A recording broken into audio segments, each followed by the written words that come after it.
আল্লাহ রাব্বুল আলামিন যখন রাসূলুল্লাহ সাল্লাল্লাহু আলাইহি সাল্লামকে আপনার মেরাজের রজনীতে মেরাজ করার জন্য ডাক দিলেন, রাসূলুল্লাহ আরশের উপরে জুতা খুলে প্রবেশ করতে পারতেছে না, ভয় করতেছে।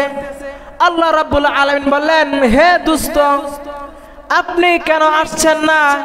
রাসূলুল্লাহ বলে, আপনি ইতিপূর্বে অনেক নবীদেরকে আপনি জুতা খুলে পাহাড়ের ভিতরে প্রবেশ করানোর জন্য অনুমতি দিয়েছিলেন, আর আমি রাসূলুল্লাহ আপনার আরশের ভিতরে জুতা নিয়ে কিভাবে প্রবেশ করি? আল্লাহ রাব্বুল আলামিন বলেন, হে দুষ্ট, হে আমার হাবিব, আপনি জুতা নিয়ে আমার আরশের ভিতরে উঠে যান, আমার আরশ আপনার জুতার মাটি পেয়ে ধন্য হয়ে যাবে। সুবহানাল্লাহ। দেখেন, হযরত মুসা আলাইহিস সালাম তুর পাহাড়ে গেলেন, জুতা নিয়ে উঠতেছেন। আল্লাহ বললেন, মুসা সাবধান, জুতা নিয়ে আসো না, জুতা খুলে নিয়ে আসো। আর আমার নবী আপনার নবী মেরাজে গেলেন, আল্লাহ বলে, রাসূলুল্লাহ জুতা খুলেন কে? জুতা নিয়েই প্রবেশ করেন, আপনার জুতার মাটি পাইয়া আমি আল্লাহর আরশটা ধন্য হয়ে যাবে। সুবহানাল্লাহ। ওই আরশে যাও আমার আল্লাহ রাব্বুল আলামিন ফাতেমাকে কথা বলে নাই, আবু বকরের কথা বলে নাই, উসমানের কথা বলে নাই, কোন কারো কথা বলে নাই, শুধু বলছে উম্মতের কথা। সুবহানাল্লাহ।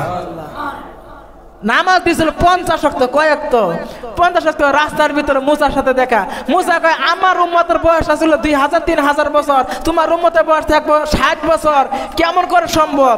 50 ওয়াক্ত নামাজ কিভাবে পড়বে? আল্লাহ রাব্বুল আলামিনের কাছে রাসূলুল্লাহ আবার গেলেন, 5 ওয়াক্ত কমাই দিয়েছে, 45 কমাইতে কমাইতে এখন আসছে 5 ওয়াক্ত। এখন মুসা আলাইহিস সামনে রাস্তায় আবার দেখা, বলে, ইয়া রাসূলুল্লাহ কি অবস্থা? আল্লাহ কয়েকটা নামাজ দিল, আল্লাহ নামাজ দিছে 5 ওয়াক্ত। কয়, ইয়া রাসূলুল্লাহ আপনার উম্মত পারবো না, আল্লাহর কাছে কিছু কমাই নিয়ে আসেন। রাসূলুল্লাহ বলে, আমার লজ্জা শরম করতেছে, আমি যে আল্লাহর কাছে এখন আর কমাইতে পারবো, আমি আর যাইতে পারবো না, সুতরাং আমি যাই।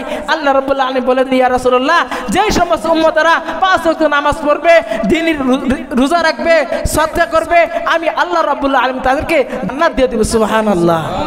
মরতে দেরি জান্নাত দেরি হবে না। সুবহানাল্লাহ।